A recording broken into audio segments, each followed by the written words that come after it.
convención en simple.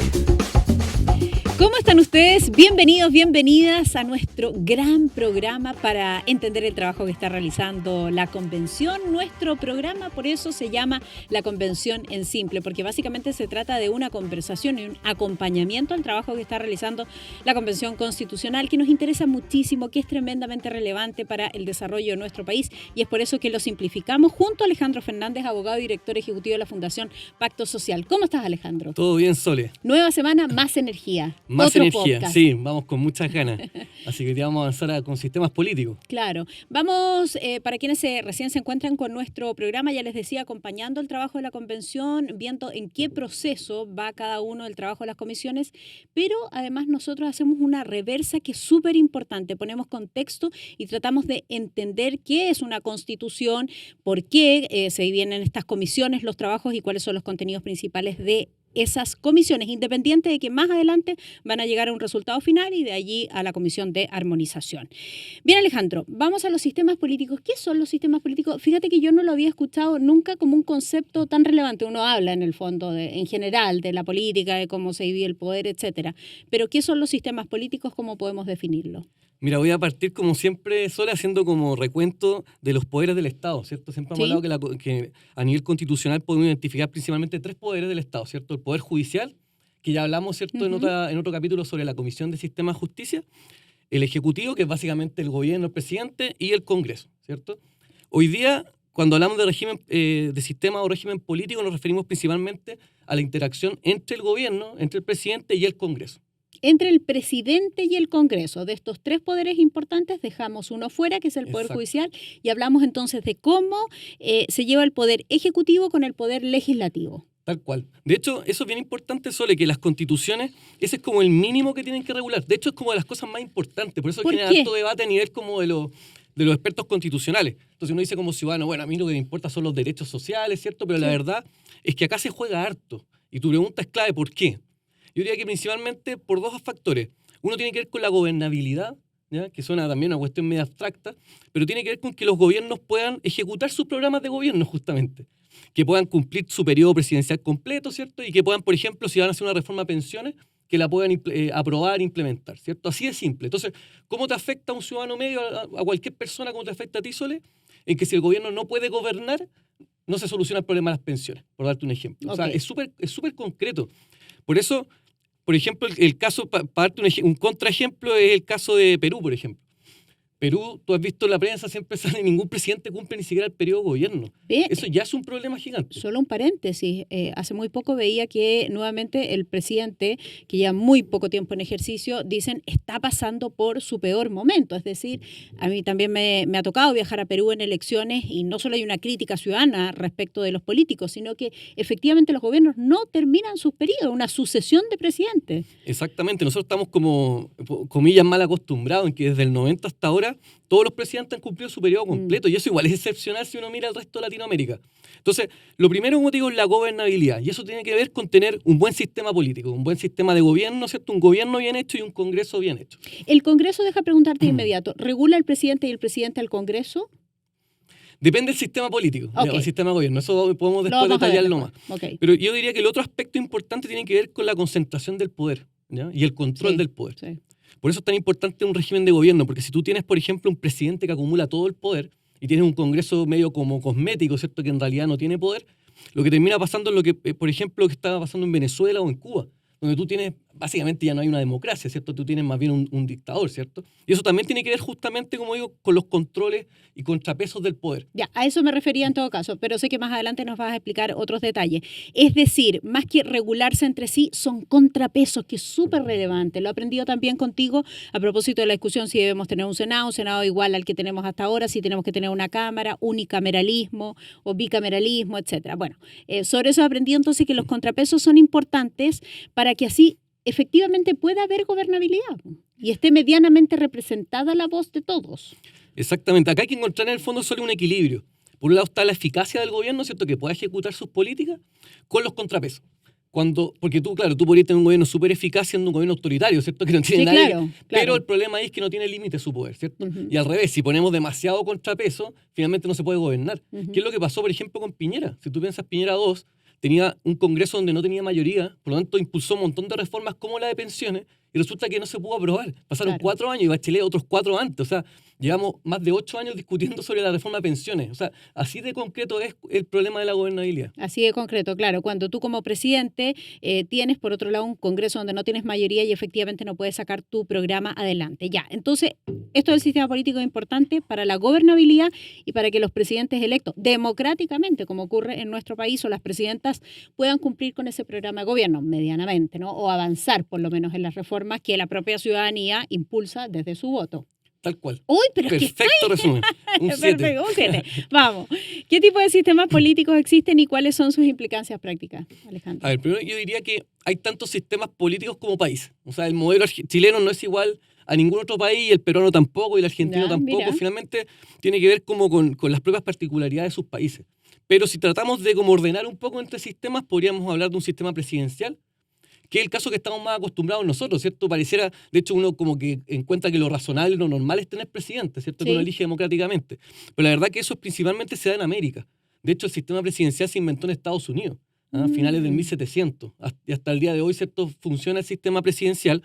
Y por lo tanto, lo que hicimos en Latinoamérica en general fue copiar un poco el modelo de Estados Unidos. En el momento que se empezaron a crear las repúblicas, ¿cierto? Independientes, se empezó a crear el sistema presidencial. De hecho, Chile, desde que partió como república, prácticamente tiene un sistema presidencial. Ok, pero entendiendo que hay tantos sistemas como países, sí podemos distinguir algunos que son más claros. Uno es el sistema presidencial. Exacto. Que ha estado rigiendo en Chile. Tal cual. Y tenemos como al otro extremo, por decir así, el sistema parlamentario. ¿Ya? Y vamos comparando. Vamos. Mira, primero, en el lado del presidencial, el presidente electo democráticamente por la gente, ¿cierto? Como Boric, ¿no? Se votó en segunda vuelta, el que tiene más votos es presidente.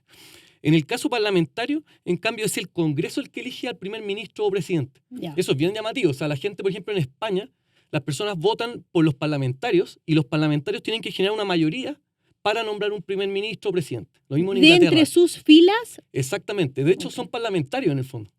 Y ellos lo eligen. Entonces, es súper distinto. En el fondo es como un sistema indirecto. Tú eliges los parlamentarios y ellos tienen que elegir al primer ministro. Ya. Versus el nuestro, que va directamente el voto al presidente. Ya, ahí hay una diferencia importante. Súper importante. Y culturalmente está muy arraigado también.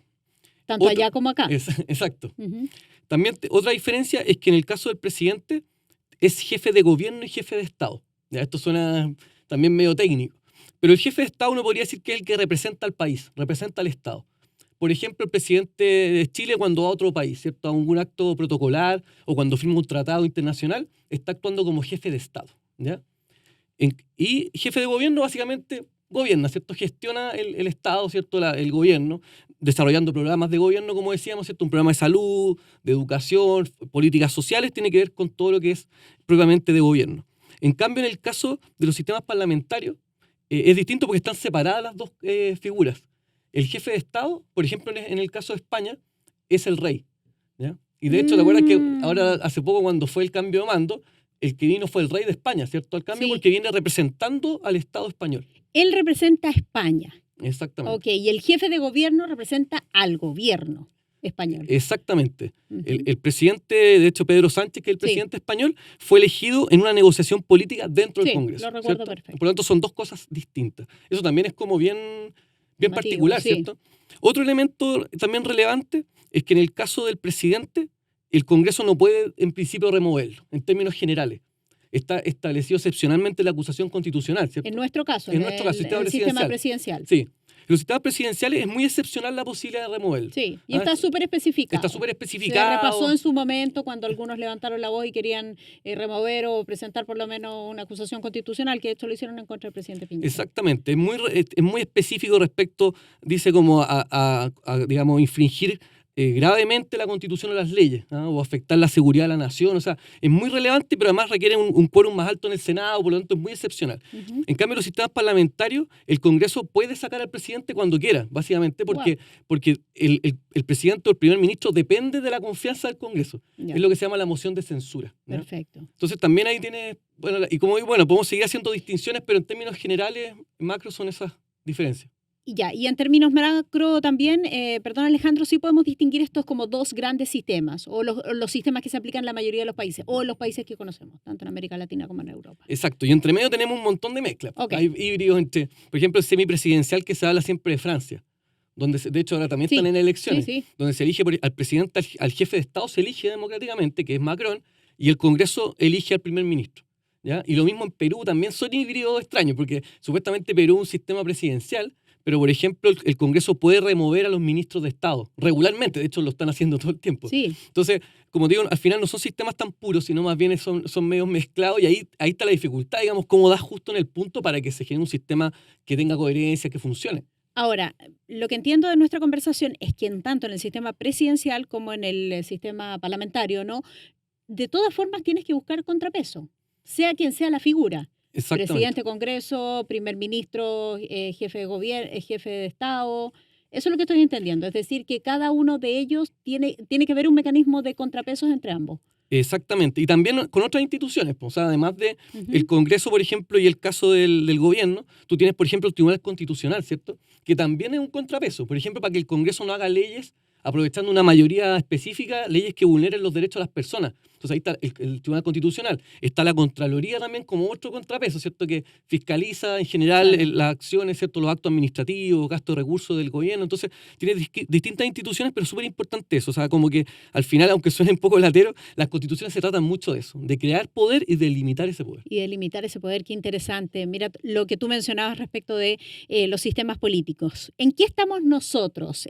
Ya hablamos de qué atribuciones tiene el presidente de la República, qué rol juega el Congreso en el sistema político. ¿Podemos repasar algo de eso? ¿De cómo es actualmente en Chile? Sí, porque en general, claro, sabemos que hay un presidente y un Congreso, pero el detalle a veces uno no lo maneja tan bien. Primero, el presidente en Chile es el principal legislador. O sea, uno siempre habla del Congreso, el que hace las leyes, pero la verdad que tiene más atribuciones el presidente. ¿Y por qué? Básicamente porque los proyectos de ley más importantes los puede presentar el presidente solamente. Lo que se llama iniciativa de ley. Exactamente, iniciativa exclusiva del presidente, iniciativa de ley. Y, por ejemplo, todos los proyectos que impliquen gasto público, tiene que ser del presidente. Ahora, cuando decían eso, yo decía, ¿y hay algún proyecto que no implique gasto? Bueno, de hecho, la mayoría de los proyectos importantes, ¿cierto?, tienen que ver con gasto, sobre todo las políticas sociales. De hecho, tuve un montón de leyes que impulsan los parlamentarios, que son como declarar el día del guaso, día de no sé qué. O sea, hacen muchas leyes que son, la verdad, más bien como simbólicas más que como sustantivas. No teniendo nada contra los guasos. No, perfecto. Teniendo que ir relevante, pero obviamente hacer leyes sobre eso no es lo más urgente ni importante. Ya, entonces, pero tiene que ver con quién tiene la iniciativa. Exactamente. En este caso. Además, el presidente tiene la urgencia. O sea, el presidente puede establecer cuál es la prioridad con la que el Congreso va discutiendo las leyes. Dice, esta ley quiero que se vote hoy día, ahora, o en pocos días, en pocas semanas. Y lo tercero, que también es importante en el ámbito legislativo, es el veto. El veto del presidente. Que básicamente es cuando el Congreso ya aprobó una ley, llega al presidente para que la promulgue y él puede vetar total o parcialmente, que es básicamente rechazar parte de esa ley. Ok, sí, recuerdo perfecto esa discusión a propósito del primer retiro, del 10% del fondo de pensiones, donde le preguntábamos mucho al expresidente Sebastián Piñera si es que iba a vetar o no la ley. Exactamente. Era como su último recurso, estando en contra del retiro. Ahora, claro. Ojo que no significa que se rechace por eso, sino que vuelva al Congreso y ahí tienen que insistir al Congreso por 2/3. ¿Ya? Pero también es una facultad bien relevante, como que genera un contrapeso. Ahora, como bien dices tú, si uno mira un poco lo que ha pasado el último tiempo en el gobierno y en el Congreso, ni las urgencias se están respetando. El Congreso hoy día fija la prioridad que quiere. E incluso lo que decías tú, el caso de los retiros del 10%, se discutió mucho si el Congreso tenía iniciativa para eso. Y la verdad que estrictamente no. Y finalmente reformaron la Constitución, hicieron una vuelta, digamos, para poder hacer una ley sobre un tema que no le corresponde hacer. Perfecto. Eso en términos de contrapeso e iniciativas de ley. ¿Qué pasa con en la práctica, lo que significa el bicameralismo? Porque en esta discusión que hemos tenido ahora he aprendido más sobre que el Senado, por ejemplo, actualmente, en la Constitución actual, nuestro régimen político actual, juega un rol de fiscalizador, verificador o como Cámara Revisora. Sí, revisor. Un organismo revisor de lo que hace la Cámara de Diputados. ¿Tiene más poder que la Cámara de Diputados o no? No, de hecho no. Eso es importante. Desde el punto de vista de hacer la ley, no tiene más atribuciones. De hecho, se habla que nuestro Congreso es un bicameralismo simétrico. ¿Ya? En el fondo tiene las mismas atribuciones. O sea, de hecho, es tanto así que cuando no se pone de acuerdo la Cámara de Diputados con el Senado, tienen que hacer estas comisiones mixtas, donde se sientan senadores con diputados y tienen que llegar a un acuerdo. Perfecto. Y de hecho, si no hay acuerdo, no hay ley. ¿Ya? Por lo tanto, de ese punto de vista tienen las mismas facultades. Lo que pasa es que tienen diferencia en otras cosas. Por ejemplo, la fiscalización, que es una atribución solamente de la Cámara de Diputados. O la posibilidad de nombrar autoridades. Por ejemplo, el Senado es el que aprueba el fiscal nacional. o también participa en el nombramiento de otras autoridades. Entonces, en ese sentido, el Senado uno diría que tiene cierta como una figura distinta a la Cámara de Diputados, porque son más viejos los miembros del Senado, duran más tiempo, duran 8 años, Dura más tiempo, pero claro. estrictamente son el mismo poder. De hecho, la Cámara de Diputados también puede funcionar como Cámara Revisora, porque los leyes pueden entrar por el Senado también, indistintamente. Perfecto. Por lo tanto, como te digo, al final son equivalentes. ¿Ya? Hoy día, por lo tanto, son un contrapeso absoluto entre uno y otro. ¿Y cuál es la principal virtud? Lo que dices tú, pues justamente la posibilidad de revisar las cosas. Esto como cuando uno dice las cosas importantes es bueno pensarlas 2 veces, efectivamente. Es bueno que más ojos la vean, es bueno que pase por más manos, que otros tengan opinión. Sí, de hecho, obviamente no se trata de condenar el unicameralismo, el hecho de que haya solamente una Cámara de Diputados, pero si uno mira nuevamente el caso de Perú, por ejemplo, que tiene solamente Cámara de Diputados, la verdad que la experiencia no es buena. Tanto porque se exceden, por ejemplo, en el tema de remover ministros, las leyes son poco reflexionadas. O sea, si uno viera las leyes que se han aprobado solamente, por ejemplo, en la Cámara de Diputados, muchas leyes vienen con muchos errores técnicos. Y menos mal que existe un Senado que puede corregirlo y al revés también. O lo mismo lo que está pasando con la Convención, pues la Convención no tiene contrapeso hoy día. Básicamente aprueba las normas sin ningún límite y está lleno de errores, de hecho, en los textos que ya están aprobados. Si existiera otra Cámara, ¿cierto?, que la revisara, uno garantizaría que tengan mejor calidad las leyes. Que las cámaras deben respetar el principio de paridad y plurinacionalidad. ¿Qué significa en la práctica? Significa, esto es parte de las propuestas que están discutiéndose ya en la Convención. Hoy día la Cámara de Diputados no tiene ninguna de esas reglas, ¿cierto? Los diputados actuales, diputados y diputadas, no tienen ni plurinacionalidad, ni tiene tampoco paridad. Pero hoy día yo diría que el ejemplo sólido es igual que la Convención. La Convención es paritaria, ¿cierto? Mitad hombres, mitad mujeres. Y además la plurinacionalidad o la participación de los pueblos originarios significa que hayan escaños reservados. Básicamente eso es. Hoy día, si tú tienes 11 pueblos originarios reconocidos, habría que a lo menos 11 escaños reservados. O sea, en la Convención estamos viendo una buena réplica de lo que se está buscando con el modelo del sistema político. Sí, de hecho, es súper buena. Sí, de hecho, en todo sentido. Tanto en la forma de composición de una Cámara de Diputados, como el hecho que sea unicameral, es súper buen ejemplo. Y demuestra un poco también los problemas, las tensiones, las dificultades que tiene un modelo como ese. Han defendido que no se trata de un unicameralismo lo que están discutiendo, sino que es un bicameralismo, a propósito de este como Senado regional. En la práctica, ¿por qué no lo sería? Sí, se ha discutido harto. De hecho, teníamos como las dos posiciones bien extremas. O sea, unos querían eliminarlo, otros mantenerlo, y al final están llegando a este acuerdo medio como híbrido, donde hay algo como una especie de Senado, pero no es Senado. Entonces, lo primero, el acuerdo hasta ahora, por lo menos, porque no se ha aprobado todavía, el Senado desaparece como tal. ¿Ya? Y eso es importante. ¿Qué se crea esta Cámara Territorial o Cámara de las Regiones, ¿cierto? Y lo que está pasando hoy día es que se estaría haciendo un bicameralismo asimétrico, que se llama. Sí. Donde la Cámara de Diputados tendría las principales facultades para hacer leyes. Y el Senado, en cambio, quería bastante restringir sus facultades, principalmente a materias que tienen que ver justamente con las regiones. Por ejemplo, la forma de organizar territorialmente al país. Si van a crear una región, eso tendría que hacerlo también el Senado participar o, no sé, cambiar las atribuciones del gobernador regional o la ley de presupuesto también participaría. Pero todas las leyes que tienen que ver, por ejemplo, con políticas sociales, ¿cierto? Una ley sobre la salud, sobre la educación, las pensiones, solamente la haría la Cámara de Diputados y quedaría excluida esta Cámara Territorial. Perfecto, lo entiendo. Insistimos que esto está en discusión, todavía vamos avanzando junto con el trabajo de la Convención en materia de sistemas políticos que son tremendamente relevantes, pero vuelve a explicarme, así súper en simple, lo que significa el bicameralismo asimétrico. Que tengo 2 cámaras. Sí, tienes 2 cámaras, pero no tienen las mismas atribuciones. Ya. Eso es muy en simple. En fondo, una de las 2 cámaras tiene más poder que la otra. Ya. Y en el caso de la propuesta, la Cámara de Diputados tendría más atribuciones que el Senado, básicamente. Ya. Si fuese al revés, si es que el Senado tuviese más atribuciones que la Cámara.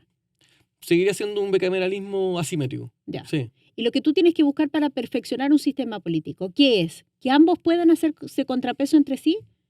En parte sí, pero en parte sobre todo lo que hablábamos antes, o sea, lo mejor del sistema político es que el gobierno pueda desarrollar su programa de gobierno. Ahí se mide el éxito finalmente. Eso significa que salgan buenas leyes y que básicamente se pueda cumplir como gobierno con los compromisos de los programas de gobierno. ¿Por qué no podría desarrollar un programa de gobierno, un buen programa de gobierno, un presidente o una presidenta bajo un sistema de bicameralismo asimétrico?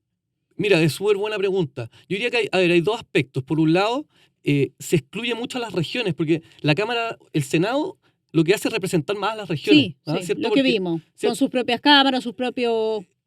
organizaciones. Claro, entonces lo interesante del Senado es que representa a las regiones en la discusión del Congreso. Por lo tanto, si tú excluyes de discusiones sustantivas como las pensiones, lo que estás haciendo es excluir en parte la voz de las regiones. Perfecto. Porque la Cámara de Diputados, por naturaleza, se compone según la población nacional. Por lo tanto, tú tienes muchos más diputados de Santiago, ¿cierto? O de Concepción o Valparaíso que el resto de Chile.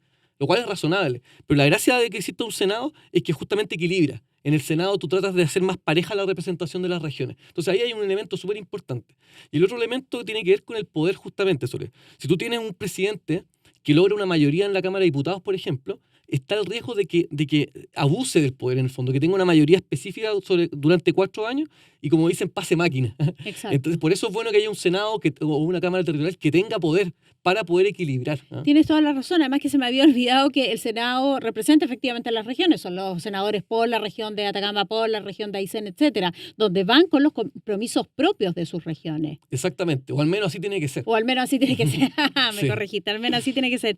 No. Nos estamos quedando ya casi sin tiempo, pero la Comisión, además del sistema político y la estructura del Congreso, ve el sistema electoral. ¿Por qué? ¿Qué tiene que ver esto? Sí, eso es bien importante porque no se habla mucho del sistema electoral. Y la verdad que, por ejemplo, con el sistema binominal antiguo, lo que pasaba es que había un presidente y en el Congreso habían básicamente 2 coaliciones, ¿cierto? Estaba la Concertación y Alianza por Chile, ¿cierto? ¿Sí? Entonces, ¿cuál es el problema de ese sistema? Es que había poca representatividad. Pero lo positivo es que hacía más fácil gobernar, porque tú negociabas con un bloque solamente. Sí. Hoy día lo que pasó fue que nos fuimos como al otro lado, al otro extremo.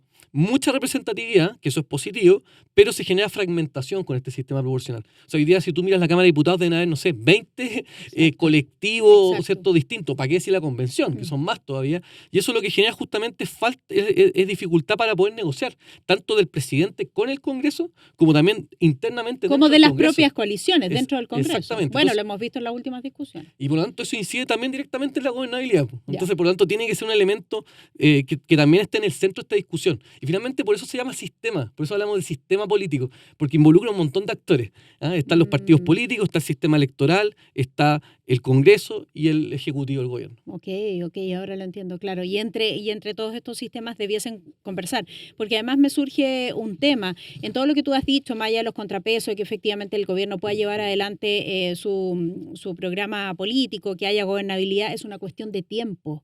Es decir, que no puedes tomarte meses y meses en las discusiones y en las negociaciones, tanto en la Cámara de Diputados como en el Senado, porque efectivamente pasa el tiempo y lo que se requiere es la aprobación de estas leyes para ir avanzando en la gobernabilidad. Exacto, tiene que haber un sano equilibrio. Sí, porque, claro, equilibrio, pasar todo muy rápido, efectivamente es mejor tener una pura Cámara de Diputados, pero tiene el riesgo de que salgan malas normas, o efectivamente tener un bicameralismo bien hecho para que las leyes se puedan discutir en 2 instancias y salgan buenas normas, pero también obviamente procurando que haya negociación política y que se pueda básicamente cumplir con las leyes y con el programa de gobierno. Buenísimo, entendimos mucho más acerca del sistema político, sistemas políticos. 1.000.000 de gracias por habernos acompañado. Esto es la Convención en Simple. Alejandro, nos volvemos a ver en una próxima oportunidad. Así que los invitamos, por supuesto, a seguir las redes sociales también de Fundación Pacto Social. Y agradecemos también que el programa sea apoyado por la Cámara Chilena de la Construcción. Ojalá les sirva. Envíenos también sus comentarios. Que estén muy bien.